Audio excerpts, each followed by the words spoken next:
Hi everybody, and a warm welcome back to Maple Leaf Customs in Switzerland. I'm Andrew, and on the bench today is a box I received by special international shipping, the contents of which make up the Silva Challenge. If you're not familiar with this, Jim Silva from Silva Die-Cast Customs has been sending out boxes of odds and ends castings that the recipients have to use in some kind of mashup on a post-apocalyptic or sci-fi theme. I'm the 23rd one to be so honored, so let's take a look at what's inside here. The main message from Jim is always, have fun! And I got a couple of stickers and some swag, but here's the meat and potatoes that we're after right here. Jim makes a boxing video on his channel where you can see him putting this all together. A little plastic-bodied Porsche to start with. Some sprues from a model kit, an aeroplane kit, by the way. Here it is. And there's the bottom half of the fuselage. Plastic cockpit, might be able to make use of that. This is a dragster, a couple of 917s in here. These are Porsches that are in pieces. One's a metal base, one's a plastic base, one's got glass, the other's missing that. There's a Porsche Panamera, crushed. Tow truck missing some essentials, and there's a fantasy casting and a see-through green plastic truck. Look at this hopped up engine. Lots of goodies in here. I've got to use my imagination now to come up with what will I do with this Johnny Lightning with no wheels and some crazy little bike or trike. And a happy face truck. Is that Thomas, the tank engine? And here's the biggie. It's a Matchbox Super Kings K-7. Oh yeah, I can work with this. Well, we got to give a shout out this week to the mad genius behind this idea, and it's Jim Silva himself. If you watch Jim's channel, the main message that's intertwined with all of his great customs is have fun. That's what Jim demonstrates. That's how I feel when I watch his stuff. For that, we award him the prestigious No Drama Llama button. Jim, your check is in the mail. Keep on producing great content for us. And thank you, for me, on behalf of everybody who watches. One of the pieces in the box has to be the main part of the build, and clearly, in this case, it's a no-brainer.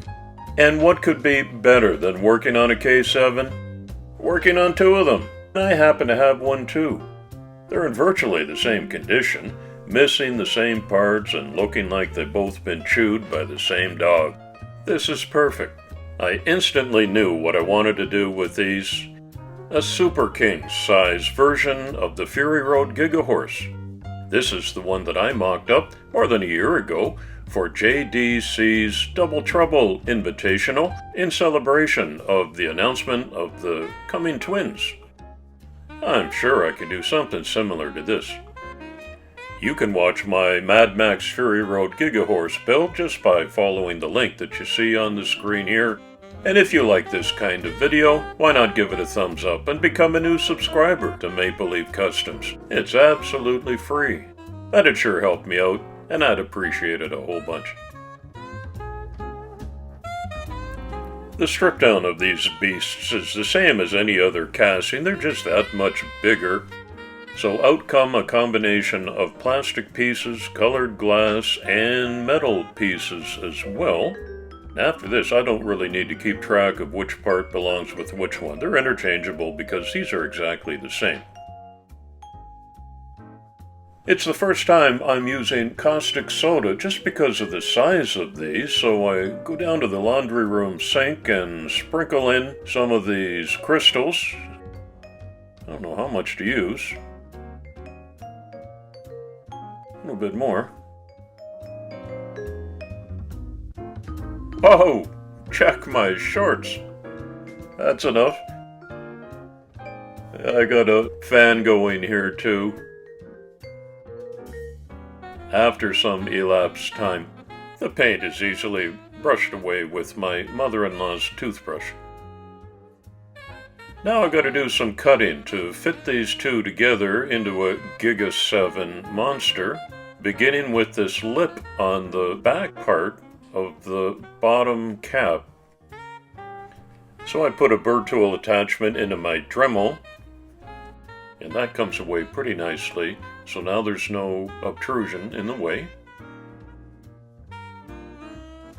And I grease up my jeweler saw blade with some beeswax and go to work along the taped off edge of the top cab now.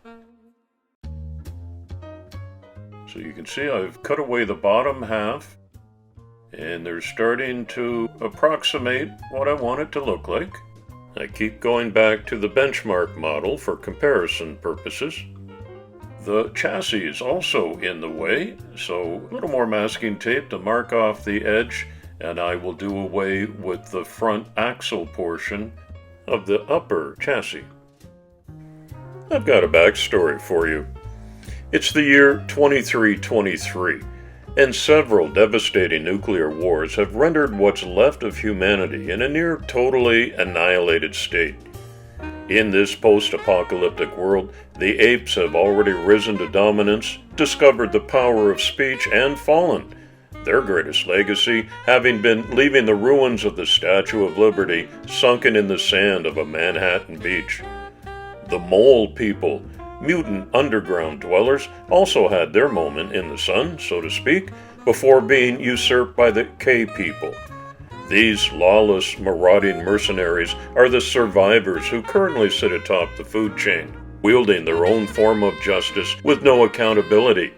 Peanut butter has become a commodity more valuable than gold, used mainly as a 1500 SPS sunblock. For obvious reasons, crunchy is outlawed, and the K people buy and trade Smoothy. The one who has accumulated the most of this precious condiment becomes the undisputed leader. Speaking of leading the way, I had to do this homage to Jim because his fine trick of masking off any holes and applying JB Weld from underneath is a trick worthy of passing on. A little bit of light filing was all that was required, and on top of that I put some spot putty just to smooth it right off, although as a post-apocalyptic build we don't need perfection here, but I didn't want any big holes either.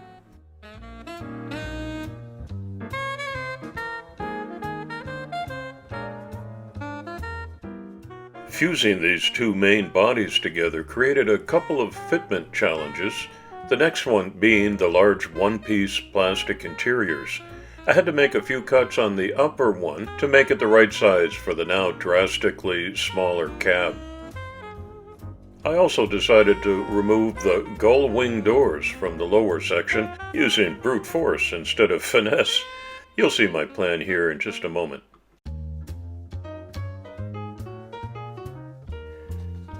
The project that I had envisioned in my mind called for a variety of different 3D printed parts, including these big off-road tires.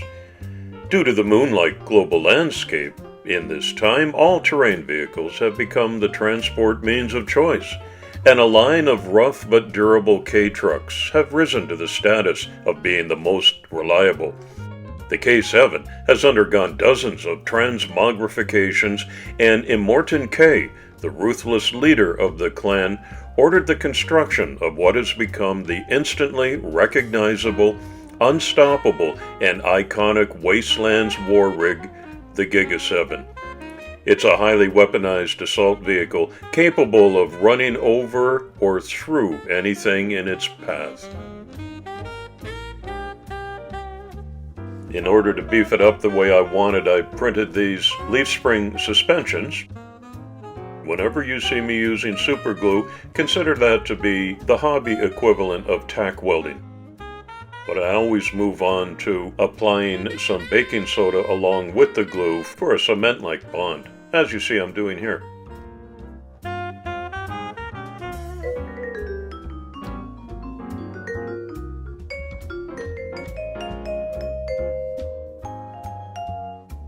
Having applied both the front and the rear suspensions like this, I realized I couldn't use the axles, and so I mocked up my own, including a smiley face differential. What does that remind me of? A few well-placed snips with the side cutters and a little bit of sanding gives me the heavy-duty look that I want in the K-7. Another reference check. This is the scale of the wheels that I printed. I'm just about ready to put these together, but again, before that's done permanently, I've got to think it through. What will I not be able to access after they're put together? And one answer was this rear-mounted lower deck machine gun.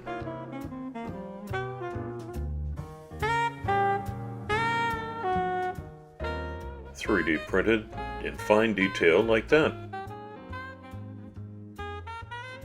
I'll clamp that down and let it dry up, and it's much easier to have that out of the way now than to try to get inside of that later on and fiddle around with these pieces. The upper rear wheel wells are closed in with a piece of styrene sheet. And there's your first glimpse of how it's starting to shape up in size and scale. Now the biggest part of the whole surgery is fusing these together. More JB Weld comes out. I've thought about it. I've measured twice and cut once. And I'm ready to pull the trigger on this now. So I lock the upper piece into place, secure it with some tape. This is going to have to stay in place, immobilized overnight. But in all of the contact areas, I apply more JB Weld liberally.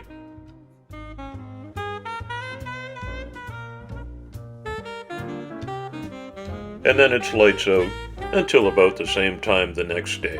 Well, you've done well to hang in with me for what's a little longer than average length video. Let's take a little break.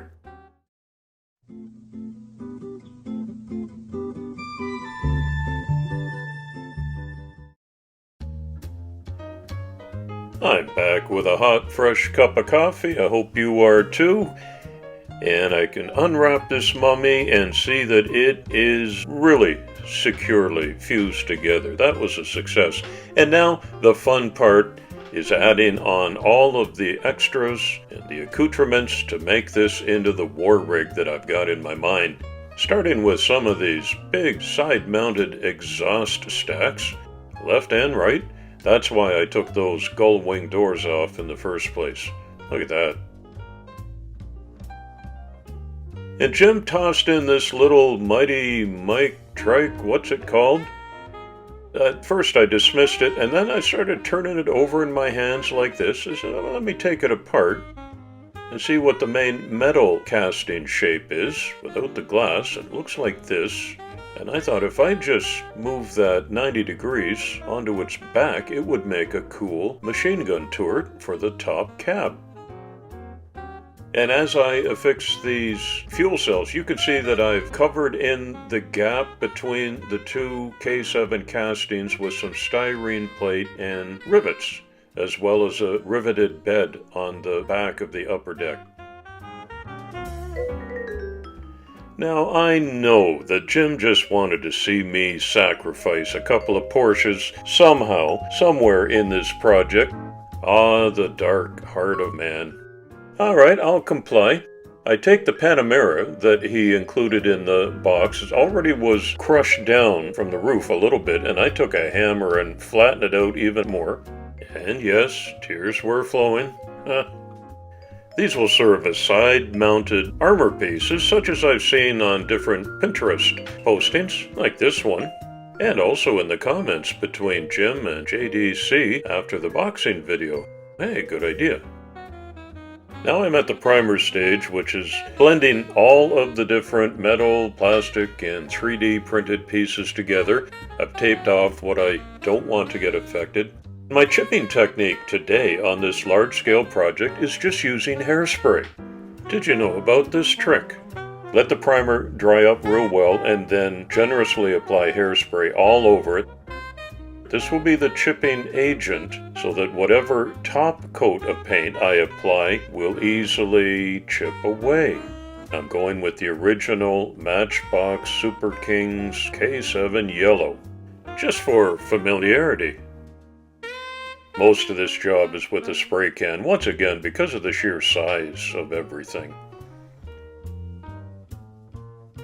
I'm loving how this one's coming together.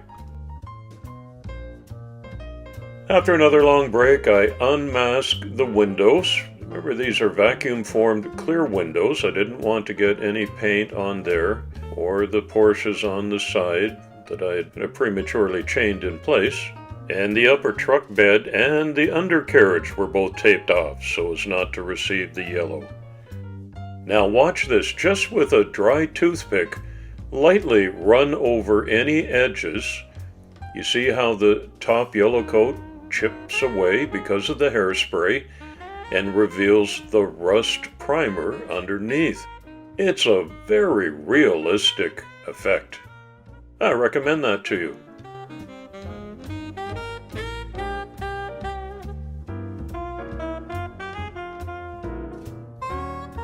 I spent the next several sessions weathering the K-7 with dry brushing and weathering powders and different effects that I've got in my arsenal just to make it look road-worn and suitable for this post-apocalyptic theme. There's the heavy-duty front bumper that I 3D printed.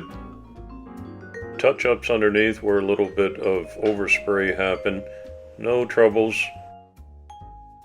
It's really the fun part for me.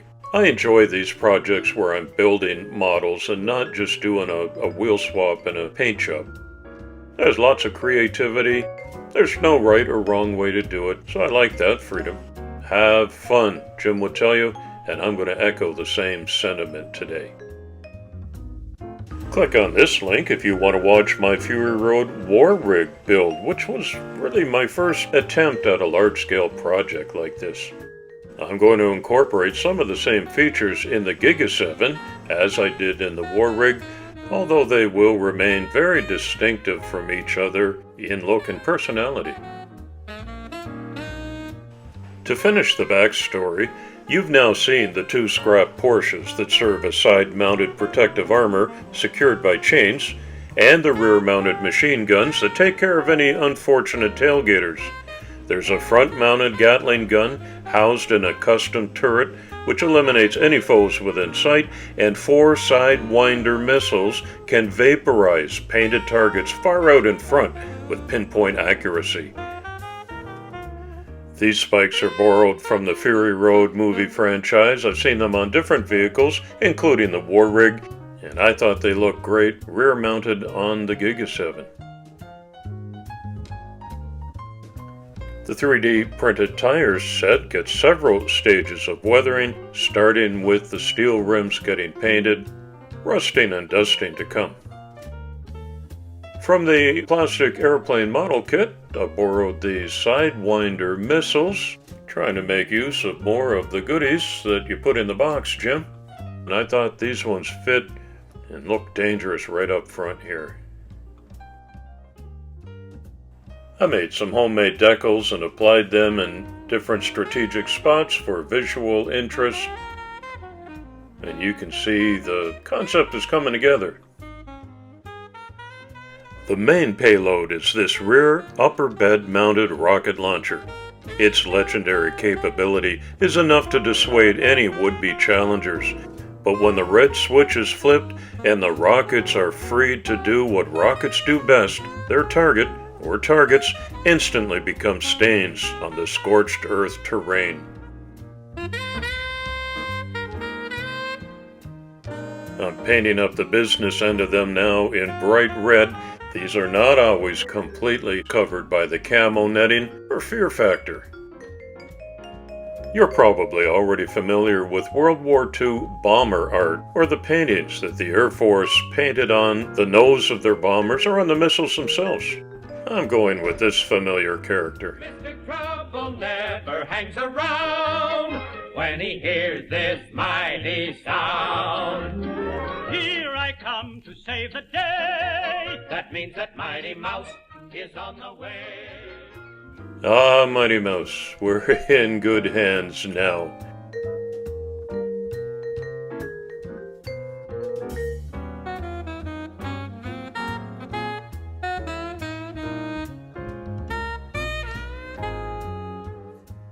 And here's one more of my Fury Road vehicles, the Doof Wagon, the most recent big project that I've completed. Remember when I pulled these two Porsche 917s out of the box in the very beginning? I've just about finished work on the K-7, so now I want to give my attention to these two, and I dress them up just a little bit. They're two fleet cars, both stripped down 917s, and they flank the K-7 at all times, serving almost exclusively as emblems of prestige. Consider them pieces of jewelry. Unsurprisingly, the Porsche has endured as the model of choice for wasteland autocrats and peanut butter gatherers all around what's left of the world.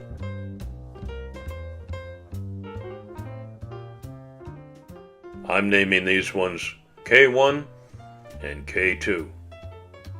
I had to make my own glass for K2, and I blackened them both out with matte black from the inside.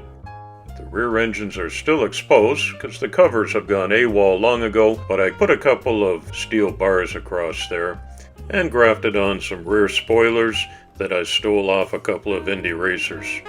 And just about the final touch are a couple of flags. You want to fly your colors proudly when you're out in the wastelands. That red and white one is an Austrian flag, my wife tells me. Maybe that was a subconscious addition that I made.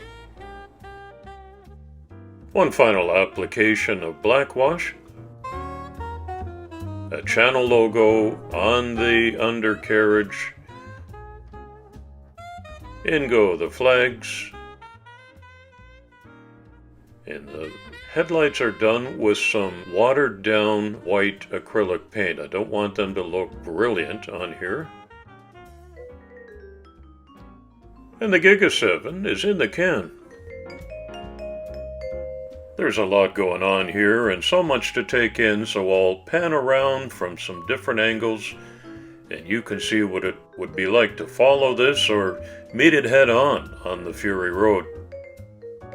I thought it was a fun concept to fuse these two K-7s together in gigahorse fashion and incorporate some of the same features. There they are together, and with the war rig for size comparison. It's fully weaponized, absolutely deadly, and a Morton K is not to be messed with. I had such a great time making this, Jim. Thanks so much for including me way over here in Switzerland as participant number 23. I sure do appreciate it, and I wish you all the very best as you move forward with Silva Diecast Customs, a channel that brings so much enjoyment and entertainment to each of us. And thanks everybody for visiting my channel today and watching. Drive carefully. It's coffee time.